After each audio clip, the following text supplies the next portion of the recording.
This is the Unstarving Musicians Podcast.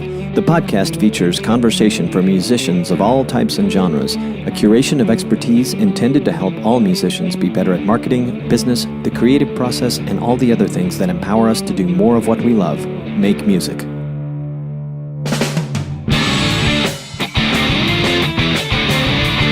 This episode is sponsored by the Unstarving Musician's Guide to Getting Paid Gigs. How to get booked and paid what you're worth over and over again. Learn more about the book at unstarvingmusician.com/book and on Amazon.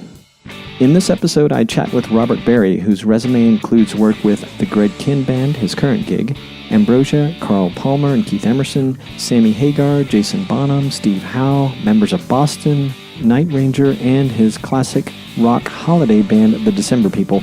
He owns and operates Soundtech Studios in Campbell, California, Monday through Fridays. Daytime gigs only. Nighttime owls need not apply. He's a composer, multi-instrumentalist, arranger, recording engineer, and producer. He's also incredibly humble. I was recommended, or rather, he was recommended to me by a mutual friend, one George Brandow of San Jose's Chrome Deluxe, a band you should check out. See my show notes. We delve into Robert's work with Grady Kihn, his childhood, the support system made up of family and friends, which he credits for his success, his charitable work with December People and San Jose's Street Team, the music business, what it takes to make it, stories about his work with Carl Palmer, Steve Howe, and Jason Bonham, and a weekend in the life of a touring band, among other things. Please enjoy this fun conversation with Robert Berry. Robert, welcome to the show. I'm glad to be here. How are you? I'm doing well, and I'm glad to have made your acquaintance very recently. And it's kind of funny. We were just talking about before we started recording that we lived in the same area for at least the entire time I was in San Jose, which is about 17 years. So perhaps we Isn't that crazy? Yeah. We probably bumped each other in Starbucks and didn't even know it. Yes. And I do love your neighborhood, so it's quite possible there. And plus we have some mutual acquaintances, so I'm sure we had run into one another. I believe that we shared a jail cell down at the Campbell jail here, too. So I know we bumped into each other. When we're off air, sometime soon I'll share my ridiculous stories about the Campbell police.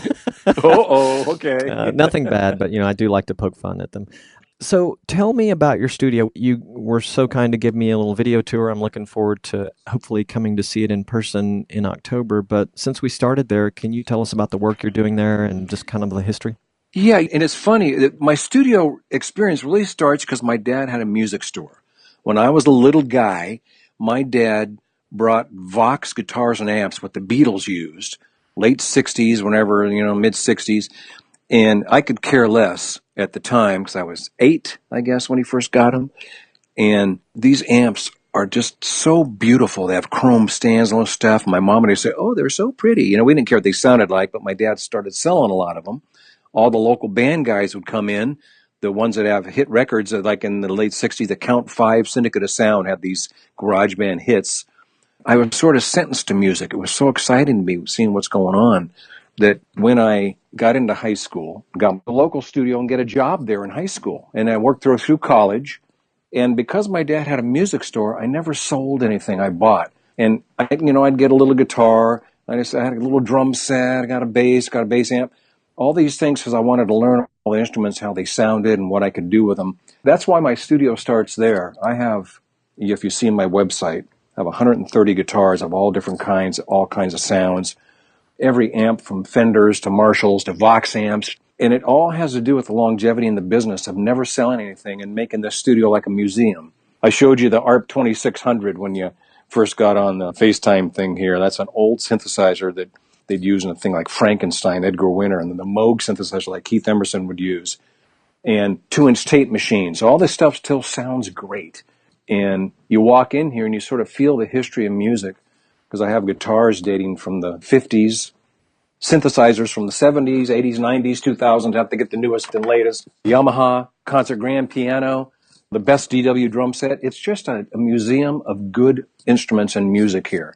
So when you walk into this place, first thing you go, oh, that's a Hammond B3. That's a real Hammond B3. And you're not using a sampled B3.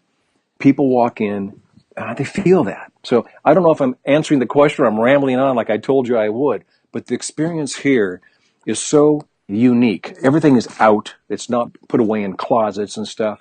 Classic microphones, everything. It's all here to use and to benefit from. So when I do a project, sort of the boundaries are endless. And I love being in the studio and doing things. I'm here Monday through Friday. I do sessions for people every day. I charge $1,000 a day to arrange, produce, play the instruments that you don't play. Like if you're a singer-songwriter, you play guitar, you'll do your guitar work. If you want me to do the lead or you do the lead, I'll get the drums, bass, keyboards, everything at the top-notch level that I can provide you. And I do that 5 days a week. And then, of course, I'm touring with Grady Kihn now and doing a new album with him. And I can't say enough how much I love what I get to do every day, because I call myself a baby doctor. Every day we're birthing a new song that is so important to the songwriter and the artist, because that's their baby. Yeah, that's cool. I was going to ask you, because you sing, you play bass, guitar, keys, maybe some other things I don't know about. I was going to ask, what do you feel like is your first instrument? But now that I'm hearing how much enthusiasm you have for the life of recording, do you feel like more of a producer first or a musician, or which is your biggest love? I started with piano at 6 years old. I had 12 years of piano lessons, 8 years of classical piano, years of jazz, and I hated every second of it. I hated practicing. I hated everything about playing classical music and all that. All the things I love now, I hated as a kid as far as playing piano. And that background gave me such a foundation to base everything I do on, because I played all the classical music. My teacher knew I hated doing practicing stuff, so she had me learn boogie woogie stuff, which my dad really liked, the boogie woogie. He played piano and saxophone, and he thought that was really cool. I had that going. And then I majored in music in college and had to learn because I majored to be a music teacher in case everything else fell through. I always have to have a backup plan. That's me. What am I going to do next? So I better have a backup plan just in case something doesn't work out. So I learned, not proficiently, but I learned all the strings, all the woodwinds, brass. I had to play everything to pass the test to graduate from college. I started as a keyboard player in bands, too. Then I switched to guitar. I had a couple guitar lessons. I didn't like guitar lessons. I taught myself the rest of it. In the studio, if I have to choose something, I like to do the bass and drums on a session, because if the bass and drums are tight, the rhythm sections are really good. The guitars and keyboards, everything else could just be about whatever sound or whatever playing, and you have to have a good vocal and a good rhythm section, and that song really happens. So I prefer that if I'm just going to do one thing. But on stage, I prefer being the bass player, especially if I'm the singer. And I've been the bass player since 1985, right before I started with Keith Emerson and Carl Palmer, and that's where I've stayed now to Grady Kihn. I'm the bass player, singer. Background singer with Greg, but still singer. Yeah. Are you having fun with Greg, by the way? I got to tell you, he is probably the greatest, warmest person I've ever worked with. We write well together. We hang out well together when we're writing, and ideas just flow. He has a billion ideas just going in all directions, and I have a billion ideas that are organized, so we're a good complement to each other. He didn't used to be that way when he was younger. My local band, Hush, that sort of started my career as semi-pro, used to open for Greg all the time, and he was just out there, drugs, drinking, whatever it was. He was trouble, right? But he's such a wonderful guy now. I just can't say enough good things about him. He's really fun to work with. It's the simplest music I've ever been on stage with. From Keith Emerson and even Ambrosia. Even Sammy Hagar was more complicated, doing some of the Van Halen stuff and some of his three-lock box and stuff.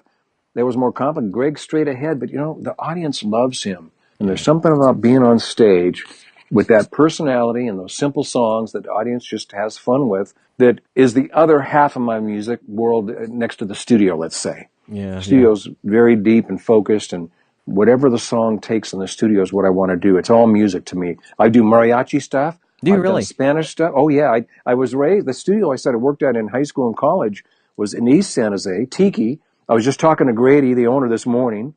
He raised me doing mariachi and country music in the studio business. I'll be darned. A fantastic upbringing while I was playing in a progressive rock band, Hush, in the local area playing Yes and Genesis music. I was doing instruments on songs like Buck Owens or Merle Haggard would do, Yeah, that's great. I love it. I'm glad to hear that Greg is such a joy to be around. I've never met him, and of course when we moved to the Bay Area, I was surprised to hear him as a DJ. Yeah. And Yeah, I just didn't know that much about him. And anyway, just wonderful to hear that.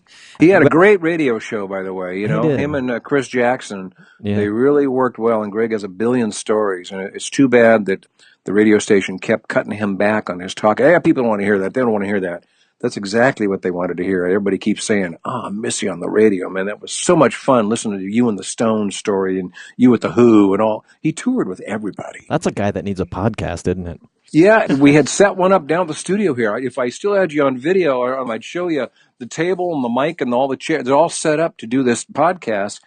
But we got this new album out, and he started doing like 4 interviews a day for 2 months on this thing. Everybody wants to talk to him. That he just sort of pushed aside for now. But yeah, he'd have a great one. Yeah, he would. He's got quite the personality. Yeah. You were talking about progressive music in contrast to Greg's, and man, don't people just love the less is more simple stuff that they can snap their fingers to and dance to more easily? I like to say you never overestimate the American public. They do like it easily accessed. And even with the progressive music, the things for ELP that were big were Greg Lake's folk songs. Lucky Man and In the Beginning, and then Fanfare for the Common Man, which is a simple instrumental. The stuff like Tarkus and all that really hard music had a great fan base, but it wasn't a huge fan base. And with Greg, songs like Jeopardy or the Breakup Song, huge. That was Jeopardy, I think, was one of the first MTV big videos. They played it to death. Yeah. When you were talking about his early days, I was thinking, he kind of looked, as you were describing in that video back then. But Robert, tell me about your childhood since you grew up in the Bay Area, and just you talked about it a little bit, but yeah, what was your childhood like there? My dad had a big band, like Benny Goodman and all that kind of stuff, I guess in the 40s, and my mom was the singer. Oh, wow. Somewhere there's a reel-to-reel tape, because they had an old Ampex tape recorder, which was one of the first recorders my dad let me have so I could start recording, just a stereo tape recorder. They had one, I guess, probably one of the first ones in the 40s. I can't imagine they had it much before that. They used to rehearse in the living room, and my dad gave me his drummer's snare drum when I was about 4 years old. And that's probably the only mistake he ever made in his life, because you have this tape and you hear this bang, bang, bang, bang. Well, they're playing whatever big band song they're playing. And my dad said, "Get this kid out of here, would you?" I got to find that, because to me it's priceless. That 4 years old, I'm bagging along with my dad's big band in the living room. But it started early for me with music being in the house. And what was really impressive to me as I look back is I had aunts and uncles and my parents that did things they loved. They weren't behind a desk, behind a computer screen.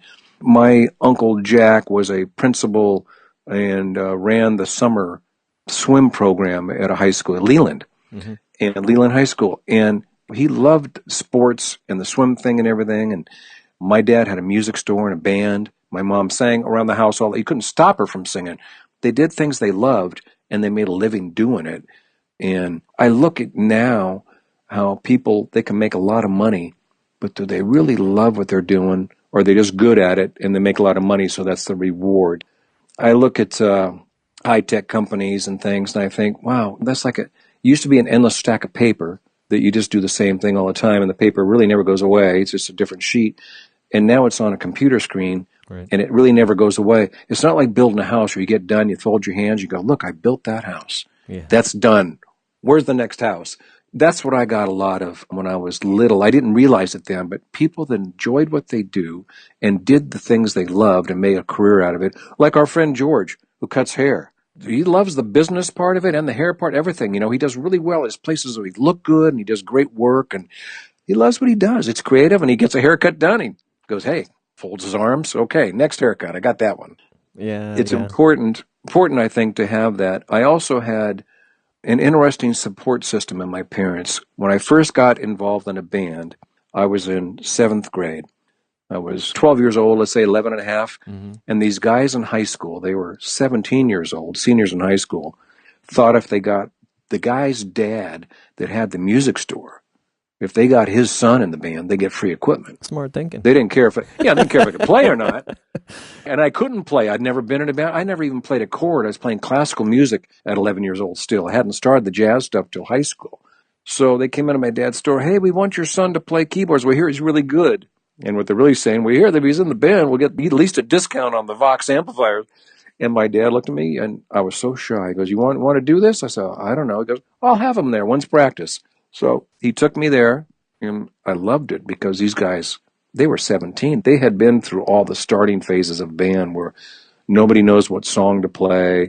Nobody knows all the chords.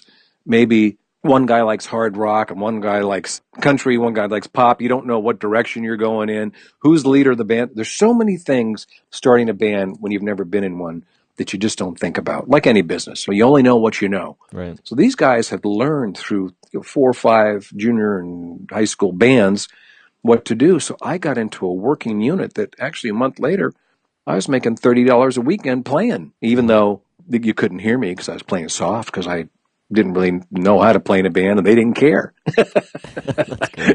You know, and then that band breaks up and I get in another one. And one of the guys that got me in that band, Eddie Callahan, still a fantastic friend of mine today, took me to every band that asked him to join. He was a songwriter, a singer. He had charisma like Greg Kihn. The people liked him.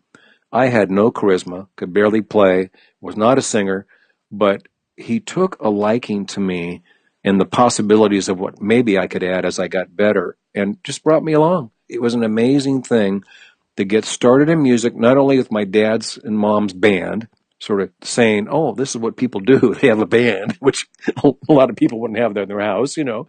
Then finding this guy, Eddie Callahan, that says, I'm going to bring this guy with me. There's potential here, you know. And he already got his cheap amp from my dad and his guitar and stuff. So he didn't have that any reason to carry me along just to get cheap equipment.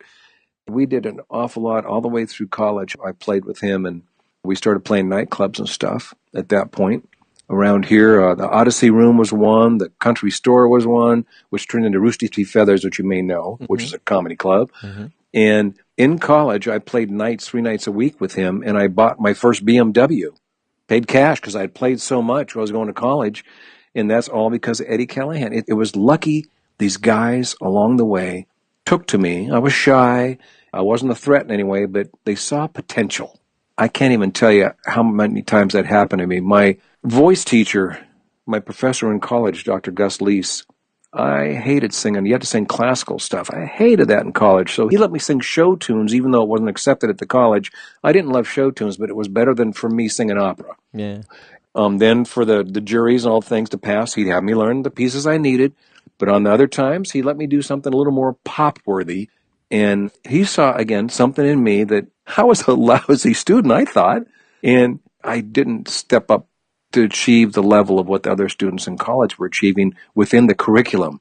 On my own, I was writing songs and recording songs, learning instruments, learning recording techniques, learning about lyrics. I was learning all the stuff that would become who I am, but it didn't apply to my college. But Dr. Leese saw the potential again and helped get me through college by changing what was required during most of the time until I went to the finals and the juries and stuff, you know, then I had to toe the line. And then again, I told you about Grady ONeill at Tiki Studios. I bought something called a Mellotron while I was in college, which Moody Blues and Yes and Beatles used. It had a tape recorder for every note that played back a tape. It was the first sampler, and you'd have violins and flutes and choir.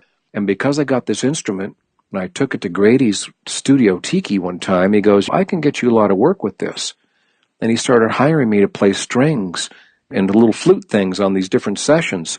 And little by little, he says, I hear you play bass. This guy did this session with his band here, and there's all kinds of wrong notes. Could you redo those for me? So I'd redo the bass. And then there'd be another session that everything's great, but this guy did a drum roll here that is so out of time. Could you just fix that? Or I'd go out and do a drum roll for him, you know, and then a lot of the country stuff, the rhythm players weren't really smooth, like a Nashville kind of acoustic guitar. And I knew how to do that. He actually helped guide me to do that better. So I'd put the new acoustic guitar in there. Finally, after about 1.5 years, he goes, you know, I got this person that wants to do an album. Why don't you just do all the instruments on it? I'll produce it. I'll tell you what I need to be done. And that guy, Grady ONeill, set the tone for my whole life because my living at the studio is me playing all the instruments. It's not a bragging thing. I don't play them because, hey, look, I can play all the instruments. I play them because when you bring your song in here and you want a certain thing, as you said, people like simplicity. They like to be able to rock to it, to clap, to sing along, whatever. It's the same way with instruments. It doesn't have to be complicated to be good. And I learned that, and so when people come in, I build a foundation for their voice and a foundation for their song that brings the song alive with its best elements that are already there. The elements of good lyrics and a singing, a tone and everything, the hooks, whatever it is. Grady ONeill is the one that honed that talent in with me and actually started me making a living playing instruments on people's songs. So then another man that did something. I started talking about this when you asked me the question. What I wanted to say initially, when I needed a new cymbal or something when I was young, my dad always had a job for me. That's why I say they supported me unconditionally. But if the cymbal was $50, my dad would always have a job for $40. Hey, if you want to paint that, that's worth $40 there. So I'd have $40. I'd be $10 away from this cymbal, and I'd have to figure out how am I going to get that other $10. And I'd wait for birthday, get a little money from the aunt or something. But he turned me into a finagler, a horse trader. He's really taught me how to value not only the money, but that I worked hard to get the instrument and that it was important enough to me to invest my own money in, even though I look back now and I said, that's interesting. No matter what I wanted to get a TIAC 4-track. That's $700. He had a job. It was a big job. It was worth $500 to me. That was a lot of money back then. This was your dad? My dad, he had a job. Well, it's worth $500. I don't know if you can come up with the other $200, but that'll get you part of the way. Oh, okay. So I worked for it, and I think part of his theory was, well, if he was working for it and he's going to make this money, it's going to take him a little bit of time. If he really wants it, he'll stick to it. If halfway through he changes and wants something else, then we know it wasn't that important. But it's my decision, and I'm earning it. It taught me a lot. It was an amazing support network for me that actually worked way down the line in 1986 when I moved to England. I had Soundtech, the studio I showed you. It was actually in a smaller studio in the front of the building here. But I still had 2-inch tape, 24-track, had all the great equipment. I had taken out a loan to start a studio. Only been in business about, 4 years, and Carl Palmer calls me on the phone, wants to start a band. I'm like, huh? What? He called, not this number because I give you my personal number, but the studio phone number I still have. He called me, and I thought it was a joke from a friend of mine, and asked me to come to England and start this band. It wasn't with Keith, it was somebody else. And because I had always had that support of my parents, I knew that I could actually go risk this new studio that I had. And if I lost everything, I had that, I don't know what it is, that support that I knew that I could start to rebuild. I was willing to lose the studio that I invested. My loan was $80,000. That was a lot of money. And I was responsible for that payment every month. It was $2,300. And I said, you know what? This is my break. I'm going to go for it. If I lose everything, I'll come back and I'll rebuild in some way. I know that was from how my dad taught me to work for what I got and appreciate it. And I can make it work out and get what I want if I work hard. I'm not sure I'm making sense, but I think you get the gist of what I'm trying to say with the support. I think musicians especially, or artists of any kind, if they have a backup plan, part of mine was my parents, knowing they'd support me and I could work it out, because if I had to just go back and sleep at home, I could. Part of it was knowing that if I had to be a music teacher, if all else failed, I had that. The other part was knowing that I could go back to the country store here. Tony Monica would hire me to play in a band in a bar. I had a backup plan where I could take a chance with my life to do what I really wanted to do. And I see a lot of young musicians now that don't have that backup plan. It's harder than ever to get, I can't even say a hit record, because how do you get a hit record these days? Everybody steals the music and you can't make any money. You have to sell T-shirts and hats to make any money, which means you have to tour. But to get that hit record, you have to take a lot of chances. Yeah. And you need to have a backup plan. Yeah. I was going to mention to you that because of the podcast and research and just people I'm meeting, there's a lot of conversation about new ways of doing business and making money as a musician. And as you said, it's really hard to do it off of like you said, a hit record and needing to tour. A lot of musicians do want to tour, but even there, it can be challenging. I think you've kind of laid out your revenue streams, and maybe we haven't touched on some stuff, which I'd love to, because I think it's real interesting for others, but your touring and your studio work, and then I'm sure from past work, royalties and licensing. Are there other pieces to the business for you today? Let me tell you, let me comment on a couple of those things. I've told you, I only do 5 days a week at the studio. I do daytimes. In a lot of studios, they go night and weekends. It's sort of an afterthought. Oh, after work, you give you a special rate coming in. I only work with people that will take that day off work and come in here and make it their main thing that day. I don't want somebody who comes in after working all day and it's a secondary thought. So I get really serious people in here because they do not want to be all burned out and everything. This is really important to them. And that's number one, 5 days a week. Now, number two, Greg and I are trying to relaunch the Greg Kihn brand, album-wise and tour-wise. He's been on the radio for 18 years. It's not easy. Everybody and their brother's touring. So this year we did 10 concerts outside San Jose, let's say. We did a few in the area, Bay Area here. So when we go to Chicago for one show on a Saturday night, I lose Friday studio time, my day job, let's say. So we take off Friday morning. We fly all day, you know, to get to New York with the layovers, 8 hours of flying or something. We sleep in a hotel there that night. We don't have to be a sound check till 3 o'clock on Saturday. So we get up, we have breakfast, kind of hang around, kind of wasting time. If there's some sights to see, we do it. But then again, we don't want to get out of sorts because we have to put on a show that night. And, you know, there's 5,000 to 10,000 people going to be at that show, so we want to be good. 3 o'clock, maybe 2 o'clock, we go set up, you know, we do a sound check. We have to eat early because if you eat right before you play, you can't move. You just feel like a lump on a log. So we got to eat like 5 o'clock, let's say. We play at 8. Sometimes we play at 10 if we're a headliner. Like we open for Night Ranger and let's say we eat at 5 so we can play at 8 or we play at 10. We go to bed that night at midnight, 1 o'clock, whatever. We got our guitars and stuff, get back to the hotel. We get up usually 6:30 in the morning just because we want to get back by 3 o'clock in the afternoon, 4 o'clock in the afternoon. So we played an hour and a half, an hour and 15 minutes. We've spent 3 days to do it.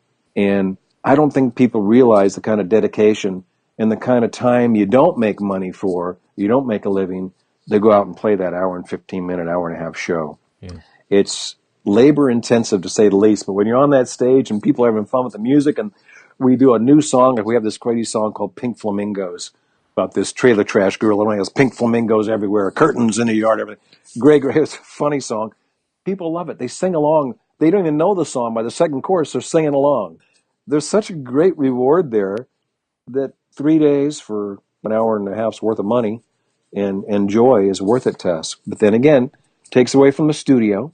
The revenue stream also, this is number 3. Let's say on one thing, I did a movie way back in 1985, 86, when John Kalodner at Geffen Records was interested in making me kind of a Top Gun, Tom Cruise-looking Bryan Adams style music. He wanted this sort of Top Gun look to me, and straight rock was what I was doing at that point. And this movie is called Out of Bounds, had Michael Anthony Hall in it. It wasn't a big movie after, you know, it was okay the first year. After that, I'd get a check maybe for $500 a year because it was played all over the country. That same movie now, with streaming and everything they do, that $500 now is about $62. Oh, my goodness. And figure a song, one of mine that was on an album that wasn't big, like I had an album out with Escape Music, one of the Alliance albums. Maybe they sold 5,000 copies, I don't know, 10,000 copies. But it gets played on some of the internet radio stations. And there used to be an Alliance check of about, for an album that most people don't know about, maybe that was $600 a year. That's like $40 now for streaming audio. So where I used to make $6,000 to $10,000 a year, and a guy like Greg Kihn would make $30,000 to $40,000, and Keith Emerson in the back catalog would make $60,000 to $100,000, we're making a quarter of that. So if you're Keith Emerson and you were making $100,000, now you're making $25,000 on back royalties. That's just deadly. That kills our careers. A guy like me who never made that much money, and I have to have all these other revenue streams coming in, like the studio and stuff, which I love to do. I would never not do the studio, but it pays for my life. If I was going on the royalties where maybe I'd make $10,000 a year, which wouldn't support anybody, now I would have lost everything. So it's tough. And a new band has no chance because they have to give their music away and hope people come see them play just to launch their career. But it's being done. I always say, someone's going to do it. Might as well be you. You just have to be smart. You have to line these things up. So you give your first music away. You get people to come out and buy a T-shirt, some hats that pay for your show. The next album, you try to sell some. You get all the email address, their Twitters, their Facebooks, all that stuff. And you have to be a marketing machine. Yeah.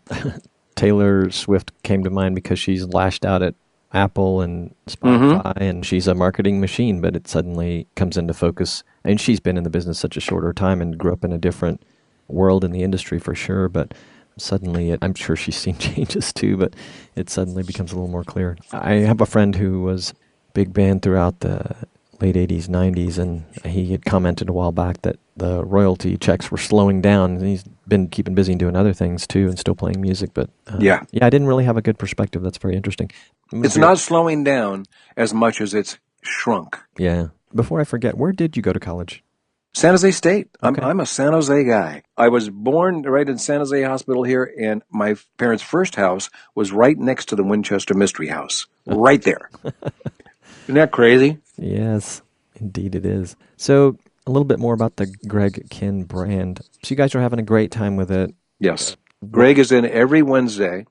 We spend 4 hours every Wednesday writing a new song. If it's his start or my start, get the germifying, whatever, and we make it into a song. We just did one called My Deepest Fears last Wednesday, a couple days ago.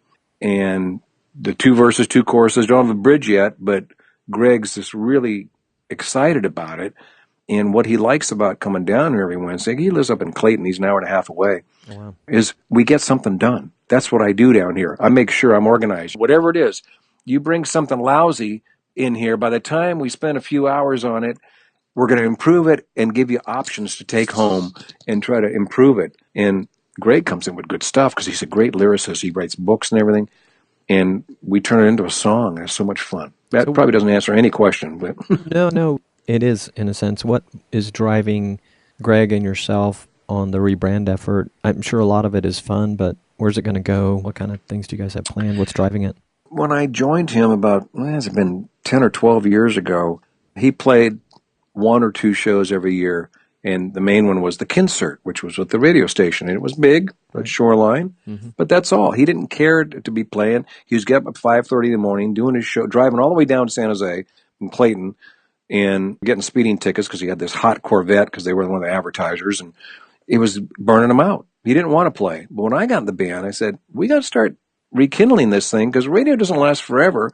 And you have not made a comeback.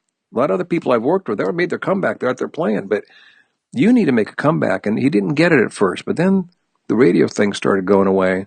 And he started getting interested in some new songs. And where it used to be a struggle for him to write and get something down until they got in the studio, he started coming down here once a week. And we had a catalog in no time. He's like, wow, I can't believe that if I have an idea, that you facilitate that idea becoming something that day. I mean, boom, right there. And if we really like it, you go out and put drums and bass on it, and we have a little demo that day. And he got excited about that because he has that many ideas going on with books and radio ideas and song ideas. He just has all kinds of ideas, but he couldn't see them through, let's say, because he just had the idea. He didn't have an outlet for it. Sure. So besides adding you into the mix that helped him facilitate things, as you said, what changed for him that the ideas started flourishing, do you think? Radio became not a good business to be in as far as making a living. You go from making $150,000 a year to making $45,000 a year or something. They started getting rid of everybody, and if you didn't want to take a third of the money, kind of like royalties, then you were gone. He had too big of a show, it was too popular for him to go from making a bunch of money to making nothing just to stay on the radio. But when he did that, I don't think he'd mind me saying this because he talks about everything. He got super depressed. He was basically the voice of San Jose here. San Jose is the 10th largest economy in the world because we're Silicon Valley. There's more money here than most countries have. I mean, we're the 10th largest economy. And Greg was the voice. He had the last band standing where high school kids would bring their bands in. Junior high school kids would bring their jazz bands in. He had the rock thing where they do competitions. He'd go out to everywhere and appear, and he was part of our community.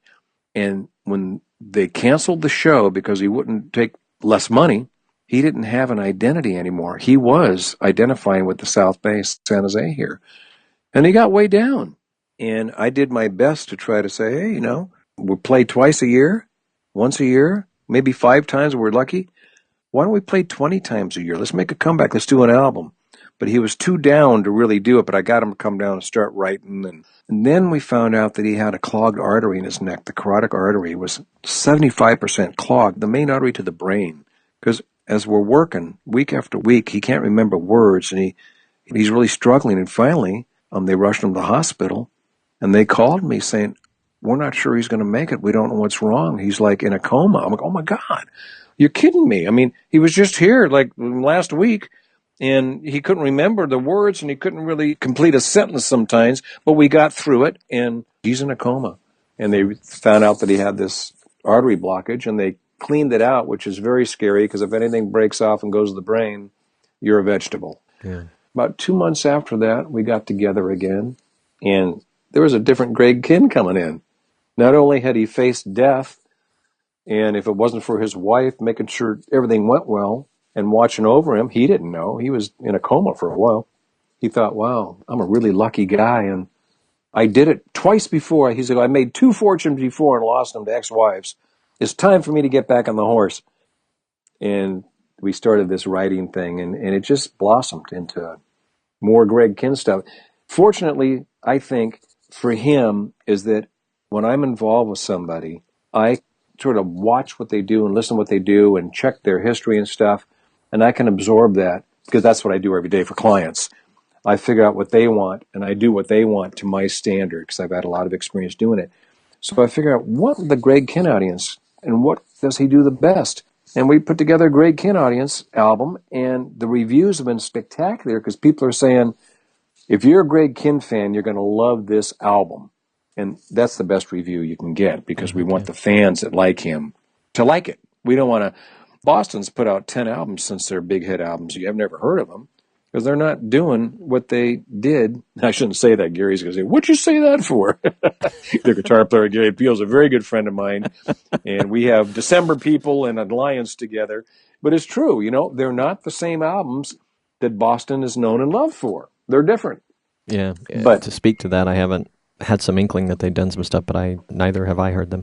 I want to mention sort of public service here, since we're talking about Greg's depression, but I've run into a couple of guys online, and one of them, I'm just going to mention his name. It's Aidan Hatfield, and he has an organization called In Music We Trust, and part of what they do is they have a clothing line, which I assume is music-oriented, and they donate half of their proceeds to a charity rather, for people who suffer from depression, and I think particularly those who are in the music business. And there was another guy I'll have to find, perhaps put in the show notes, who is from the UK, who's doing something similar, and we know from recent news, past news, friends, those that are musicians, who we know that this is an issue, and it's not just for musicians, but it is nice that there's a community trying to help out and bring awareness to that. So I'm glad that Greg pulled through and that you guys are doing this. So it's kind of, for him, it's revitalizing his career, kind of plain and simple, and he's having a great time, huh? Yeah, and for me too, I do the 5 days a week at the studio, but I'm all about 100% in the studio, 100% on stage. I can't not do one of them. I couldn't just be in the studio. I need to perform. And if I could split my time more 50-50, I'd be happy to do that. And we need to get that career bolstered up. And it's Greg's name. It's not me. It's him. I'm writing and producing, and I'm the utility guy. I'm making it happen. But he's still the talent. And we got to get him more visibility on the national scale that he's back, and get people to say, Greg Kihn, you know the song Jeopardy? Oh, I know Jeopardy. Yeah, well, that's Greg Kihn. See, they don't quite put it together because he's been gone for so long. And we got to get that awareness back. And once that happens, then we'll go out, like they're trying to book us out with the Babies next year on a tour and different things. Something like that will happen. And then we'll make half our living doing that, and half of it selling hats. That's cool. I'm blanking on the singer's name. Is there the Babies' original singer going to be on that thing when it happens? No, John Waite doesn't do the Babies anymore. That's too bad. But the original drummer and bass player, maybe, and guitar player, cool. I'm not sure, yeah. I'm sure they found a great singer. Oh, yeah. Well, listen to Foreigner. Have you heard Foreigner? Oh, my God. I've seen them, and in fact, it's so funny. I saw them at that wonderful venue in the winery in Saratoga, Mountain Winery. And I didn't even know till I was walking in, double bonus, so they sounded great. I didn't know when I was walking in that Jason Bonham was playing drums, which for me was kind of cool. I never got to see his dad play. He wasn't with Foreigner, was he? Yeah. Because he has his own thing, that Jason Bonham's Led Zeppelin experience. Oh, yeah, but he played with Foreigner for quite a while, and I don't know if he's still affiliated with them, but yeah, and did a great job. And that night they announced that big Led Zeppelin O2 Arena thing at the show. But yes, to your point, Foreigner's singer was fantastic. And I'd seen the original one, too. I got to tell you a cool Jason Bonham story. It actually has a couple parts to it. I'll tell you real quick. When I was with GTR, Steve Howe, we were recording in the studio, and the singer did not like me because I sang. And Steve and I were writing all the songs for GTR's second album, and I would spend a lot of time with Steve, and the singer didn't like that. And my deal was, I'll give up my whole career to be in GTR because I love working with Steve Howe. If I can sing one song on the album, I don't want to give up my singing, but I'll give up everything because they were grooming me at Geffen for a solo career, but I'd rather work with Steve Howe. So that was the deal. Well, the singer wouldn't even let me sing background vocals without standing out there and doubling with me. He did not want my voice heard. And in the studio, there's a pool table, and we're having this kind of argument going, God, Steve, this doesn't feel good to me. I don't want to compete. I just, with my tiny little 1/20th, and here's this kid playing pool in there, some blonde kid, and I'm going, I don't know who this guy is in here in our session, but could we get rid of him? I mean, I'm not comfortable. I need to solve this problem. He goes, oh, yeah, that's Jason Bonham, John Bonham's son. I'll throw him out. I said, oh, no, he can stay. And I didn't know who that was. I thought, oh, Jason, yeah, great. Well, years later, I worked with Sammy Hagar for 3 years playing bass for him. Yes. But Sammy now has me do the Van Halen keyboard parts that the drummer puts the headphones on, and here's the click track and the keyboards come out the speaker. They don't have a player. It's me. So Jason Bonham has the circle with Sammy now, and they're playing Sammy Hagar hits, Led Zeppelin hits, and Van Halen hits with me doing the keyboards. So it used to be David Lauser as the drummer, so now with Jason, I have a recording of John Bonham counting off a song where I just have the drums that someone from Ambrosia gave me. It's fantastic. It's just the drums, and John Bonham's going 1, 2, 3, 4. And so I changed all the Van Halen tracks that had keyboards on to the count off. I put John Bonham's voice on it. So when Jason hears the count off for the song in his headphones, and nobody but him hears it, it's his dad counting off the song. And it was risky. I didn't ask him about it. But when I sent the new tracks, I said, Jason, I just want you to know that I've done something I think is risky. I'm hoping you really like it. And if you don't, I'll change it back. And I got an email from him. Actually, I got a phone call from him saying, I can't thank you enough. He goes, to have my dad counting me off every night on those songs. He goes, I just can't tell you how it makes me feel. Anyway, that's my Jason Bonham song, story there. It was pretty cool. That's really a great story, and that caught me up on Jason's career, too. I missed all this. He's a tough guy to keep up with. That's a great story. I love it.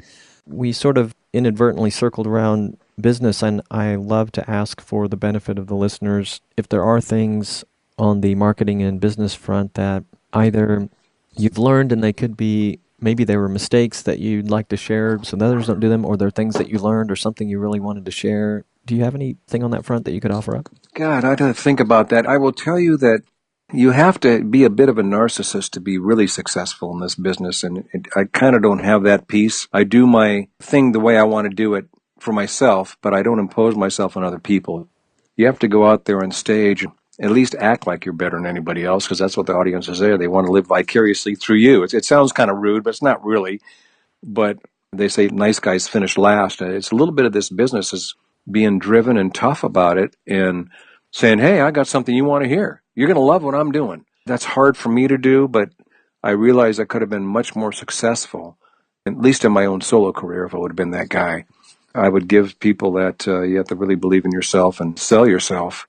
I'm not comfortable doing that. I wish I was, I think that's great advice and insight. And it takes me back to something you said earlier when you were in school, because you perceived yourself as not really having the discipline or the talent or whatever that fellow students did. However, it is clear from what you were telling me that your professors saw a certain level of enthusiasm and something that went a little beyond talent, if you will. And I've heard from other guests who have done big things throughout a long career, and I'm thinking of a guy who's kind of just getting started, relatively speaking, but the exact same thing, that 90% enthusiasm and belief in yourself and 10% talent will get it done. But if done the other way, it's really tough.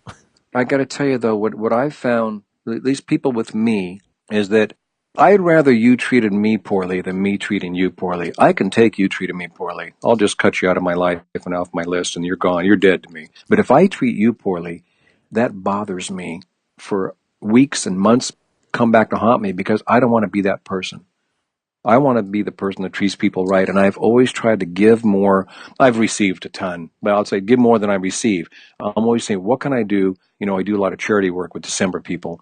We play concerts and stuff for food banks and the United Way and all that. I want to give more than I receive. At least I want to feel like I am. I get so much out of it that if I just really balanced it, I would think, man, on the scales, really, I'm getting so much out of all this. But my intent is to do more. That's the same way I do the sessions with songs and stuff. I want to make sure you get what you want.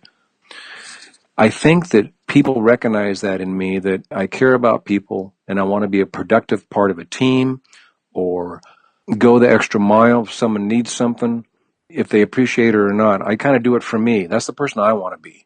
Hopefully that benefits you, and in a not self-serving for me kind of way. It's just something I want to do, but it benefits you. I think that's what people saw in me, because I wasn't a good singer. I wasn't a good keyboard player. I was not a good any of those, but I was adequate. But the idea of I wanted to make sure, like in junior high, I made sure the band's equipment was set just right. It was clean. It sounded good. We had space. We could rehearse in my dad's garage. Just everything I could do to make things good for everybody was important to me. And I think that will get a person the kind of response I got from a few people like Carl Palmer, who once we met told me, "You're the most English American I've ever met." He goes, "We get along really good." I thought, I think that's a compliment, And then in an interview, he said, "Robert, steady as a mountain goat." I said, "I think that's a compliment." And I wind up with Ambrosia. I'm singing in a style that I've never sang before, but I like to do that. And they trusted me to take on that role for a couple of years. And Sammy Hagar, same thing. When he was having trouble with Van Halen, he asked me to play bass because he knew he could count on me because he knew I'd give it my all. I have another friend like that who's a really super friend of mine, Gary Peel, plays in Boston and was Sammy Hagar's guitar player. Sammy told me, he goes, they used to call him File. Gary Peel, they call him File because it's P-I-H-L is the way he spells his last name. And they, Robert, you're a lot like File, Sammy would tell me, because Gary's that same guy. He's on it. He fixes Tom Scholz amps. He runs the crew. Whatever he has to do, he does it. It gets people to be able to count on you and know you're not going to pull any attitude on them and stuff. They could just count on you. And that got me a long way. And I had the skills. I just didn't care, I guess, that much to develop when I was through high school and stuff. I just kind of did what I did, like typical guy, right? But, 8 years of classical piano, years of jazz piano, a family in music, a music store in the family, and a recording studio. I had to have gained some knowledge along the way, and I had the skills. I just didn't develop the personality till I was really out of college, and during college had that band Hush, and had to become the singer and a front man and figure out how to do that. That really made a change in my life. And I'm not sure now where I've rambled to, but I tell you I'd ramble. Well, yeah. By the way, great way to be and trying to do more for others. And I know the feeling about like feeling crushed when you don't feel like you did right by somebody. Just being human, we make mistakes from time to time. And when you said that, I was like, I start thinking about times that I've done or said something and it sure wasn't who I want to be, and you're just crushed. And it's easier to have somebody else be an ass to you, like you said, and you can just take care of that more easy. But of course, you lament forever if you do it. That's not the narcissist I said you need to be if you want to be a star like Sammy Hagar. He's a great guy, don't get me wrong, but it's all about Sam and the tequila and the band and the song. Sure. That guy's a dynamo. He's amazing. But there has to be a little bit of narcissism, and a kind narcissist in that. That's a hard balance to want to be the good guy and also be the guy that say, hey, look at me. Yeah, I understand. I understand what you're saying. Yeah. Where can people find out, keep up with what you're doing today, be it at the studio or with Greg Kihn is online? There's always, I think, GregKihn.com. I actually haven't been asked where to find him before. I have RobertBerry.com. I have Facebook / Robert Berry. There's a Soundtech Studios site, which is new, that I hope to be posting. Once a week, I want to get a client on there. The funnest or the most interesting. But what happens to me, I get so involved in producing the music and getting the thing done. I have so much fun doing that. I forget to post a live Facebook feed with the client of what we've done. I'm going to put up a big sign, post live Facebook feed, which now is attached to my website. So And once a week, it'd be almost like a blog, talk to the client. Here's what we did. Look at this style, and maybe mention something special about it. That's going to be at soundtechstudios.com anyway, that studio site. You can find me. My big thing and the most important thing to me is this December People thing now that I do. And it's Gary Peel from Boston, me from Greg Kihn, the keyboard player Dave Med from the Tubes, David Lousy from Sammy Hagar Band, and Jack Foster's a solo artist. And we do the Christmas songs you sang since you were a little kid, Silent Night. We do it in the style of Tears for Fears, or we do Santa Claus is Coming to Town like ZZ Top, or Silver Bells like Tom Petty. And the beauty is the song Silver Bells, when you hear it done like Tom Petty, you think that could have been the original Tom Petty hit. It just fits like a glove. So we go out and we do that for charity. We do it mostly for food banks. Here in San Jose, we're going to do a thing with KFOX Radio is presenting it at the Campbell Heritage Theater. Let's say that's December 17th. And it's for the Streets team, which are homeless advocates here. We have a terrible homeless problem like all big cities. And they do wonderful work getting people jobs, getting a place to live. They don't just give them handouts. They get them back in circulation. Mm-hmm. And we're going to do a sock drive, a rock sock drive, because the worst thing in the winter for homeless people is their feet get cold and they die. They get sick. They need clean and dry socks. So besides donating money to street teams, we're collecting socks for them. So the ticket sales will go to street team. That's the kind of stuff December People does. And it's a really family-friendly, entertaining show. I'm trying to figure out how to get a national footprint and break it in a much bigger way. And that's been hard. It's hard to get people to let you, even as fun and as good as that is. And you can hear the music on the DecemberPeople.com site. You'll see exactly what it is. It's very cool. Hard to open up new venues. Yeah, nobody wants to take a chance on a new band. But I got well-known guys in this band and a style of music that is so much better than Trans-Siberian. You know how big Trans-Siberian is. I don't but like this them. But this is sing-along. This is stuff like Greg Kihn. You could take this home. When you hear it, you're going to go, oh, my God, that's a no-brainer.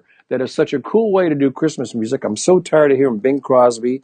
And you'll see what I mean. But I can't get the national footprint yet, and I'm trying to figure that out. If there's anything I can do to help, say the word. I got to tell you something. And for those listening, I love Christmas music done in a pop vein like you described you guys are doing, or in a blues vein. And I do like some of the classics too, and I'm already threatening to start the Christmas music with my wife. Yeah. So that's really cool. I know street teams, that's wonderful what you guys are doing with them. I'll have to talk to some friends about it that are involved just to let them know that we spoke, and that's very cool.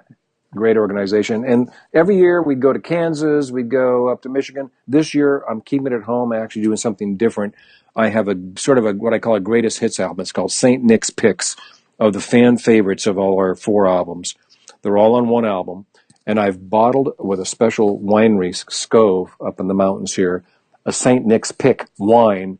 And I'm going to try to get the album and the wine out as a Christmas gift on Amazon, seeing if that might be the way to get a more national brand launched. Instead of doing it one city at a time, which is hard, you just can't do that many. But if I can get the notoriety by this greatest hits kind of Christmas music album, this special style, and this wine, which makes a good gift, you never know. Maybe that's worth some press. I love the idea. Well, Robert, thank you so much for your time, and I look forward to hopefully our schedules colliding when I'm in town. And I feel so fortunate that we were introduced by our mutual friend, George Brandau. Yeah, that's fantastic. Thanks again, man. It's been wonderful talking with you. Good talking with you. I enjoyed the show, and you were very easy and fun to talk to. And make sure you come by the studio when you're here. I want you to see it. I absolutely am. I'll have some good follow-up fodder for the podcast episode. So, all right. Sounds good. Talk to you soon.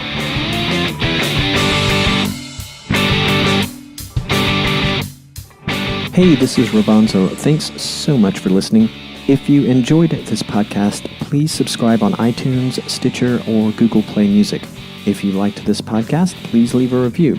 This episode was sponsored by the Unstarving Musician's Guide to Getting Paid Gigs, How to Get Booked and Paid What You're Worth Over and Over Again, available on Amazon and in audio format as the Unstarving Musician's Guide podcast. You can also learn more about the book and companion podcast at unstarvingmusician.com/book. Are you a gigging musician, recording artist, songwriter, or touring professional, perhaps struggling to get your music out to the world? Struggling to get the gigs you want? Pop over to unstarvingmusician.com and sign up for my email list.